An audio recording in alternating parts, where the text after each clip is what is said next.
fully believe that the unnecessarily harsh, loud, and overdramatic criticism of Lightfall had a hand in the layoffs.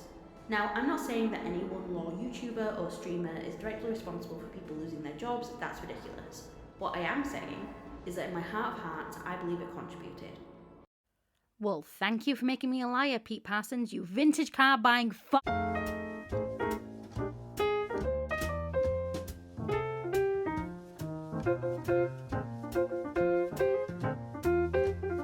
So, full frontal. This video is not going to be gracious or gentle or quiet, which you can probably already tell. It's not going to be as well researched or succinct as my other videos. I'm going to be very loud and very angry here because Bungie have, for the second time in a year period, laid off a significant part of their workforce. This layoff targeted senior positions, which has resulted in the letting go of narrative designers at Bungie, who I have watched shape this story into something cohesive over the last few years. People I've watched gain well-earned promotions, turn stories from a slab of marble into picturesque statues, make our favourite characters complicated and bold, and ultimately pulled together to create a critically acclaimed and universally loved DLC for a franchise that to onlookers has always been described as dead. And how were they rewarded? With losing their jobs. Callously, swiftly, and with seemingly no remorse. So, everything I said in my previous video about the overdramatic negative reaction to Lightfall causing the layoffs isn't 100% true anymore. Because apparently in this world, if you are a creative who works hard and labours passionately and creates a fantastic piece of art as a result, your livelihood can still be snatched away from you so that your CEO can buy another vintage car for hundreds of thousands of dollars. So let's get into it. If somehow you haven't been on Twitter, here is the long and short of it. On the 31st of July, Pete Parsons announced on Bungie.net that we, whoever the fuck we is, at Bungie had made the decision to lay off 220 positions and cited this as being a total of 17% of jobs at the company. The decision was made because in 2023, our rapid expansion ran headlong into a broad economic slowdown, a sharp downturn in the games industry, and our quality miss with Destiny 2 Lightfall, and the need to give both the Final Shape and Marathon the time needed to ensure both projects deliver at the quality our players expect and deserve. We were overly ambitious, our financial safety margins were subsequently exceeded, and we began running in the red. I don't laugh, I'll cry. Now, I'm sure that many closely researched and introspective, knowledgeable videos and articles will come out that have more to say than I do in this moment. More evidence, clearer lines of thinking, all that jazz. This is not one of those videos. Because you know what's funny? The fact that PT here is essentially admitting that everything that has been reported about Bungie leadership for even before Lightfall is apparently 100% true. That they consistently make financial missteps and blame/ignore those working on the heart and soul of the game. And you know what's even funnier? The section in my Final Shape review where I talk about the layoffs has a clip from a video made by Liana Rupert, a former member of the Destiny community team and an unfortunate victim, for lack of a better word, of the first round of layoffs. They made the video I used after those first layoffs in 2023, and this is what they had to say about the leadership at Bungie. This is a problem that we all need to kind of work towards because bad actors and bad leadership are getting away with literal murder. And I do mean literal because people are dying because of health issues, because of crunch that some of these studios are forcing upon their employees, because people at the top are so disconnected to how things actually work that they are not able to supply productive timelines that are sustainable, and it's hurting the people that actually make the games. So I wanted to address why I've been so vocal against Bungie in particular, but also very rarely do I make a tweet about just Bungie. And if so, I'll make it very clear I'm talking about Bungie. I will say Bungie. And one tweet I even tagged Pete Parsons in it. Not that he has any courage whatsoever to actually respond. Oh, and you know what else Liana mentions in this video? The fact that in 2023, they tried to tell leadership that if changes weren't made, layoffs would happen. And I'm not upset about the layoffs. What people don't realize is I've been calling that the layoffs were going to happen since 2021. I even had a meeting with some of leadership where I said, if we do not course correct, here's the comps, here's the data to show that layoffs of 8 to 9% reduction is going to be unavoidable by the end of 2023. Look what happened. We ended up laying off like 8-point-something% of the studio with rumors of more layoffs on the way. So there's just, it's not that I was surprised. And that's not all, because history repeats itself. What I was surprised was how callously they handled it, and the fact that they looked us right in the eye and lied to us on numerous occasions. I highly recommend watching the whole of Liana's video. They've been vocal about this round of layoffs as well, and were super vocal when the first round happened in 2023. Watching this video opened my eyes to a lot, not just in regards to Destiny and Bungie, but also in regards to the wider gaming industry. It opened my eyes to a lot when I was putting together my final shape review. So as far as I and most of the Destiny community are concerned, this statement is bullshit. Or at least it's not a clear enough view of what led to these layoffs. But why would they admit what's actually going on? Because based on articles and Liana's video and a lot of different sentiments that have been unleashed and kind of unearthed online, it is my opinion that the leaders at Bungie, A, do not know how to create healthy, achievable timelines, B, their tenure allows them to get away with treating people like shit, and C, are so horrendously out of touch and greedy that they refuse to budge when challenged. When they are told something is going to end in disaster, or that something is not right, that it won't sit well with players, that there's an iceberg ahead, they do not care, because at the end of the day their own livelihoods will not be affected. They can always just lay people off. I know some people will probably lump me into the "it's your fault for taking this too personally, for putting your whole life and dreams on a corporate entity at the end of the day" group, and to that I say, have some empathy, first of all, fucking hell, and secondly, I am not going to sit here and say that I optimistically believed that Bungie was always the perfect place to work. Did I hope? Of course, but I also grew up over the course of playing Destiny, so some hard truths were learned, and I am allowed, any of us are allowed, to feel disappointment and discouragement. It's also incredibly discouraging that the 17% of the workforce figure is incorrect. The math doesn't math. So horrendously, in fact, that their post of the article on Twitter got a community note debunking the figure. So Pete Parsons fudged the numbers as if 17% was somehow a good or better number than whatever the actual number is. And that community note doesn't exist anymore, but the numbers in the article stay the same. On top of that, people have found out that Pete Parsons has spent hundreds of thousands of dollars, over $2 million in total, on vintage cars, and even bragged about it to colleagues who couldn't afford groceries, and then laid them off days later! Look, is it all on Pete Parsons? I want it to be, but maybe it's not. He needs to step the fuck down, that's for sure. Bungie cannot recreate something like Final Shape. It simply cannot, not anymore, and that kills me like I cannot describe. But maybe it has a chance if the rot is cut out of the house. If the leadership either shuts the fuck up and listens, which is what resulted in Final Shape, I might add, because all of the negative backlash from the 2023 layoffs resulted in them directly delaying Final Shape. Liana confirms it in the video, or they get out of the fucking way. That's what you can do until you can clear out the foundation. When you buy a house and it's got a moldy foundation, what do? They're not going to tell you to paint over it. They're going to tell you need to drill out that foundation and start over. Otherwise, you're going to have problems down the line. Same thing. All of those movements to increase positivity and increase health conditions won't do anything until we can clear out the rot. And the rot is a lot of these very toxic leaderships across the board, across many different studios, indie and AAA alike.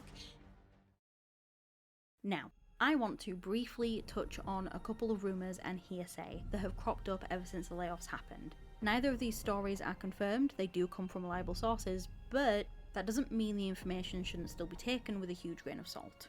But I still want to yell about them on the off chance that Pete Parsons is smoking a cigar in his vintage Honda Civic or whatever, and thinking that this will all blow over after the upcoming episodes are done.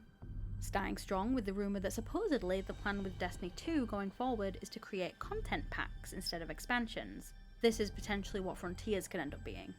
So instead of beautifully crafted, well thought out, overwhelmingly positively received expansions, we'll get content packs, the contents of which will, supposedly, be massively scaled down. How on earth do you look at a widely well-received expansion that got the time it needed and think to yourself, surely this means we need to cut half the workforce and reduce what we put out? I don't give a flying fuck about their profit margins. I don't care how much money they had left. I don't care how much they went into the red. This is not the fault of teams who needed the time to make something good that would get you back on the good sides of your own player base. Which, by the way, you've single-handedly decimated, you poor excuse for a billionaire. You should have handled the money better. No fucking shit, Jade. I would rather chase a wheel of cheese down a slanted hill. I would rather have my memory wiped of the Eras Tour show that I went to and spent hundreds of pounds on. I'd rather my Xbox was stolen in the middle of the night by a herd of geese than let any of the execs at Bungie think I will be satisfied with a diluted version of Destiny 2 once a year. Fuck that, that is the stupidest idea. But apparently, leadership fucked up the flow of money so bad that this is where we are, laying off the best of the best, once-in-a-lifetime talent and reducing the game to its bare essentials and most likely still charging £80+ for it. The next one that literally shocked me is that Luke Smith and Mark Noseworthy no longer work at Bungie, essentially, in my opinion, because they were made aware of the layoffs beforehand and decided to leave on their own terms. For the unaware, Luke Smith and Mark Noseworthy are pretty much faces of Destiny. Or once upon a time they were very big faces of Destiny, even though they started to not be that, but were still at the company. Luke Smith was the executive creative director and Mark Noseworthy was the vice president. They have been with Bungie for a long time, maybe even as far back as Halo. They've both worked on Destiny since the very beginning and had high positions at Bungie deciding the outcomes of the game. Now, were some less than liked decisions made by one or both of them, like the Destiny Content Vault for example? Maybe, yeah, it was. We're gonna cycle older, less actively played activity and destination content out of the live game and into what we're calling the Destiny Content Vault, the DCV. Is there a chance that they're part of the quote leadership unquote making awful decisions and ignoring the lower rungs that's been reported on? I honestly don't know, but it's obviously possible. Again, this is all alleged and not proved, and I'll be completely honest, when this was first reported, it was reported that they'd been laid off like the other 218 people, in the exact same way. However, it was only a follow-up comment that now claims they had the opportunity to leave the company before the layoffs happened, which does not feel good at all. In fact, it feels incredibly scummy, but again, it's probably just one of those business things that happens a lot.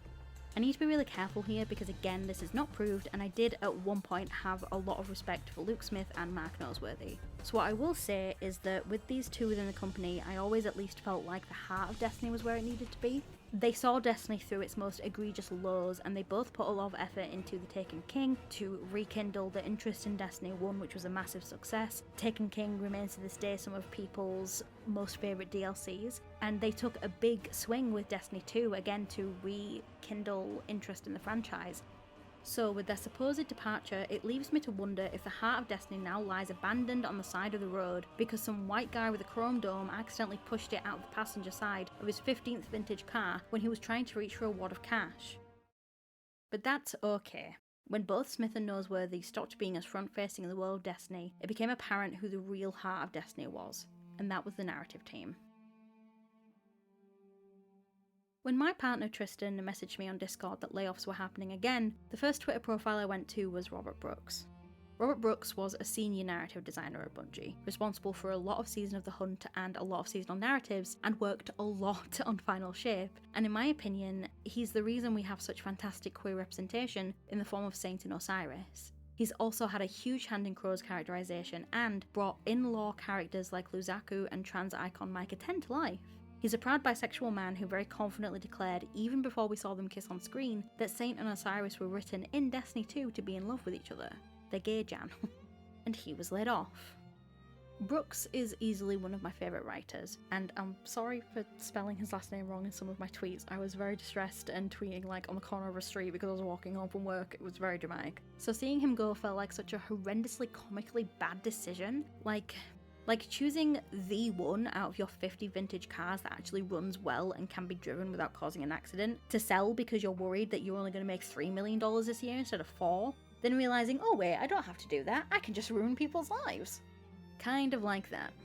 Then I found out Kailani got laid off too, another fantastic writer who brought Nezarek and a lot of the Root of Nightmares lore to life, and wrote Cade so wonderfully and true to form in the Final Shape that it had me sobbing multiple times. She was responsible for Cade and Crow's arc during the Final Shape that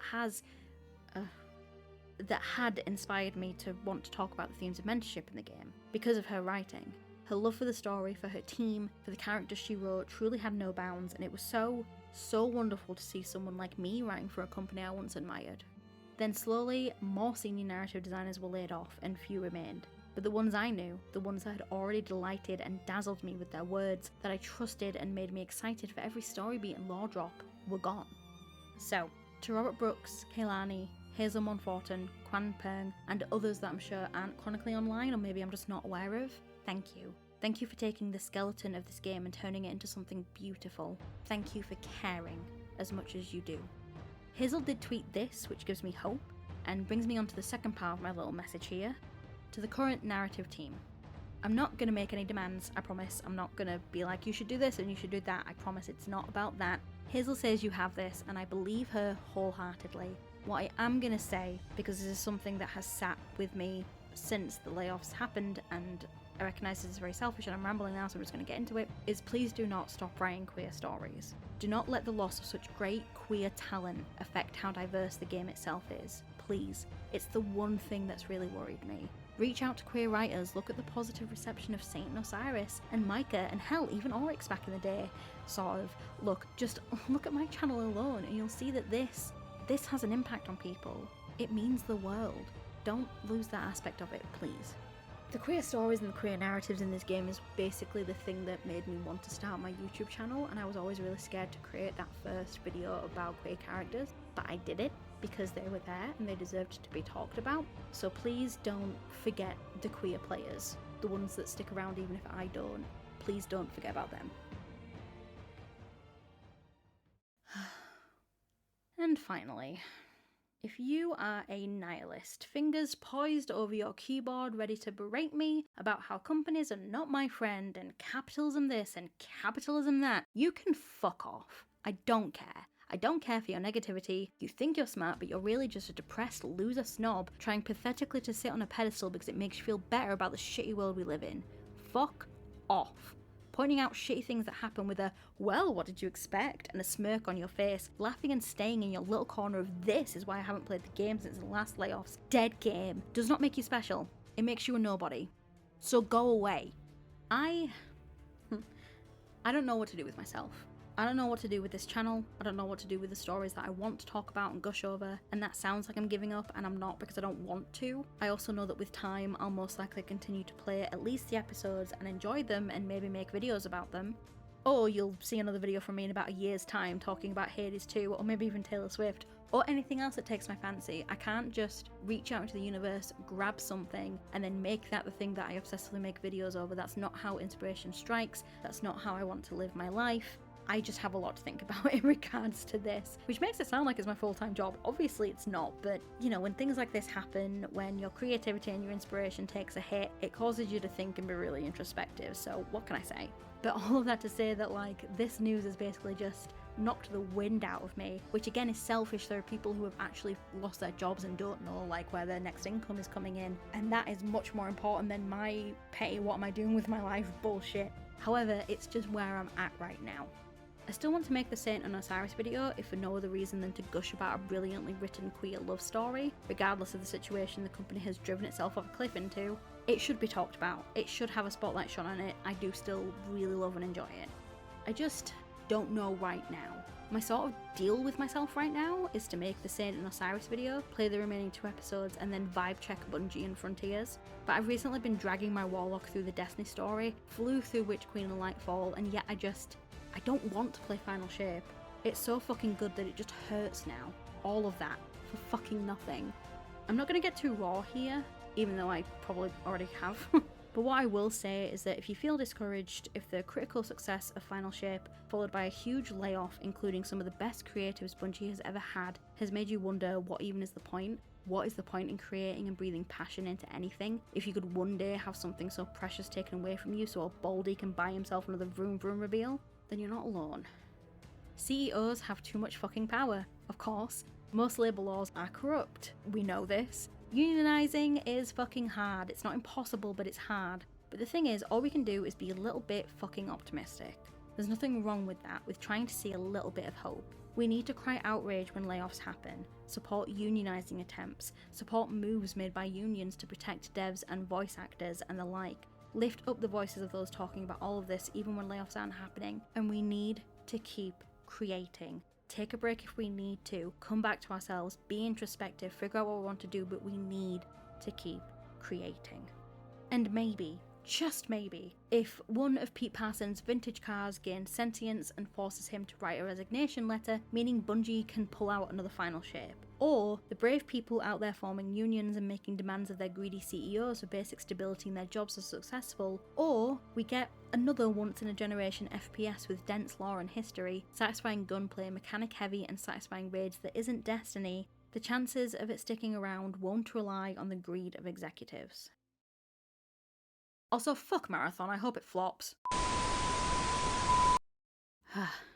So it has been about 5 days since the layoffs, and it's also been a few days after I recorded the voiceover for this video, so this part is totally unscripted because I have some more thoughts. Obviously the dust has settled. I've watched some more introspective videos, as I mentioned at the beginning of this one. I've read some more articles, more things have come out, more of the narrative designers have said certain things, they've been sharing scripts that they were a part of, things like that. So safe to say, I mean, my mind hasn't changed. I still stand by everything that I've said in this video thus far. But there is something I wanted to talk about, something that happened that I think is really interesting to sort of mention and point out, especially considering there's a part of this video where I talk about how I'm not sure what I'm going to do with this channel, how I feel about Destiny at the moment, and all of that jazz. So I work retail, I'm a manager, the store that I work at, and I was asked to cover another store. I said yes to this a while ago, but obviously I went and did the shift and,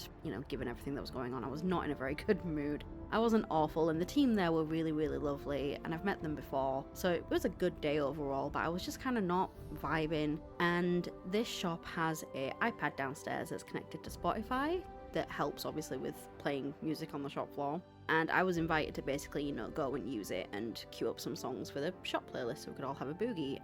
I just searched my Spotify username and looked at my playlists on there. I have some banging character playlists if you want to have a look at them, feel more than free, but this is what my Spotify icon is. So I had searched that and it was obviously in the search bar for Spotify. Now, I queued up some songs, went back onto the shop floor, another member of staff went and queued up some songs, came back to me and said, "Jade, is your Spotify icon Shin Malfa?" And I went, actually, it's Jaron Ward. Well, I didn't do that. The first thing I did was I went, "Oh my god, yes it is. Well, technically it's Jaron Ward, but yeah, oh my god it is. Do you play Destiny?" And he was like, "Yeah, I did Vault of Glass in the first week. I love Destiny." And I was so beyond elated. I can't tell you what the reaction was. I was just so, immediately. I think it was the fact that this person obviously knew enough about the lore and about the history of the game to recognize a character that has not been mentioned in the game in so long, first of all, a picture of that character that was in a grimoire book, and as far as I'm aware, nowhere else at all, to recognize all of that and then be like, is this character, do you play this game? Really, I don't know what it was, I was so excited. And we talked about Destiny, we talked about Lightfall, we both rated it 3 out of 5 like adults. They hadn't played all the way through Final Shape yet, and I was talking about it, and we talked about the layoffs a little bit, but mostly we just always came back to, what's your favourite season, who's your favourite character, oh my god, yeah, I love that character, I love this moment, I love this, I love that. Just being able to gush about this game with someone who clearly knew it to the extent that I knew it, it blindsided me by how excited I was to do that and to dive into that, because I think we've all been in situations in our lives before where something happens with a certain media or the person who created the media, and we all of a sudden don't get that same sort of excitement when it comes to talking about it or finding people that like the thing as well. And I think what I've kind of taken away from that moment is that there will always be a love for Destiny with me, and there will always be a love for Destiny from this channel. And I think I need to tell myself, this is gonna sound so weird and I don't know if this part's gonna make it into the video, but I need to tell myself that it's okay to enjoy what is coming. There's no need to pressure myself into not playing the game to make a stand, or do I actually really want to play this game right now? All of these writers have still written things in these upcoming episodes that are going to be amazing. For all I know, there could be new writers on Frontiers that really bring something to the table that I really like, but also they may not. I stand by my fuck Marathon statement. Everything that's come out about it has made me feel like they are basically attempting to get an edge on a market that is just far too saturated and has been around for far too long, that making a dent in it is not going to happen. The reason why Destiny has been as popular as it is, obviously it's not the #1 game, but the reason why Destiny has stayed as popular as it has is because of how unique it was. It didn't really have an identity at the beginning, and I think maybe that's what the leadership don't understand about quote-unquote Bungie magic. because I watched Dato's video in particular. He, talked about how basically it seems like the money went awry because they started to create so many incubation projects, such as this third person plays any Destiny character you want Fortnite feeling thing, which I don't think I would have vibed with. They put too many people and too much money into those projects that never went anywhere. You look at articles, you look at things that are coming out the fold now. Pete Parsons oversold Bungie as a company to Sony, and it seems like there was always this thing of like, well, we're Bungie, we'll figure it out. Like, we'll get that Bungie magic in there. And you know what? Yeah, Destiny is magical. Destiny was magical, but it was magical because it was unique. It was magical because it took a chance. It wasn't magical because a bunch of people sat back and went, oh, it'll be fine. It was magical because a bunch of people went, okay, no, we can do something with this. And I'm sure people who hate the game will be like, what the fuck are you talking about? The first game was trash. And it was. It started on really, really shaky ground. But there were players that believed in it. Those players went on to become narrative designers. Again, we hear a lot about people who working for Bungie was their end goal. That to work at Bungie has been my goal for decades. And so many bosses through the years will attest that anytime they were like, where do you see yourself in 5 years? It'd be like, Bungie. And they'd be like, yeah, we mean here. I'm like, Bungie. So I think that this idea of Bungie magic has been misunderstood by its own leadership.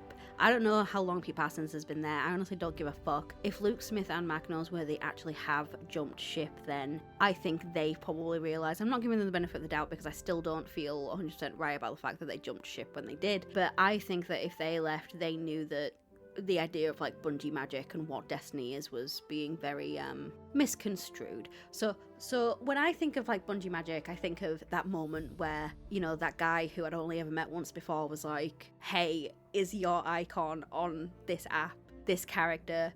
And I recognise it because it's this really rare picture that not very many Destiny players will have seen, or much less recognise what the character and what the moment in the lore is. So that's what I think about. And I think that's, what leadership have, quote-unquote leadership, have forgotten about in the face of being able to buy another vintage car. So that was all I wanted to add on to the end here. I am just going to vibe check it. I'm just going to vibe check it before Frontiers. I'm going to keep playing Destiny. We've started now, obviously, a few days after the fact, seeing the sentiments of, please don't let this stop you from playing Destiny. Don't let it take away the good memories. Obviously, there's still going to be some bad feeling. But one thing I do really love is that DMG used to be a community manager for Bungie, left of his own accord, and came back fairly recently. And he has been tweeting, honestly, not vaguely at all. Like, he has been very upfront about, we're going to have to get players' trust back. I'm talking with the team and the team feel this way. Everyone at Bungie, I can tell you point blank, deserves a lot more than what they've got right now with a reduced workforce, first of all. And some of those jobs being integrated into Sony feels really, really gross. I don't like that. Which, yeah, I get that it saves people from being, laid off in the long run. But it just feels like there's more of a chance of Bungie just being completely swallowed up by Sony. Which I think is a big fear for a lot of people. I'm rambling now, but I still have good feeling towards Destiny. I'm still excited about it. I still love its story, and I'm going to continue to love its story without chastising myself too much. I think I am gonna make the Saint and Osiris video. I'm just gonna do it. I just want to make things.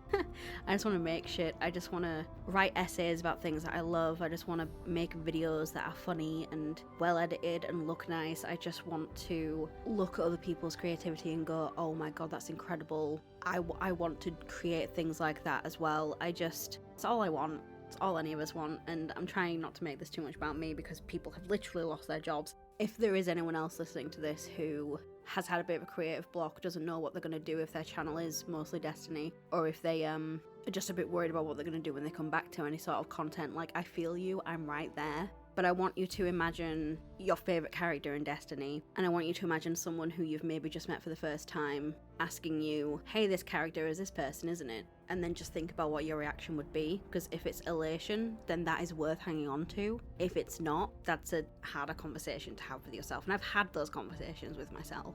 So, sound off in the comments, guys.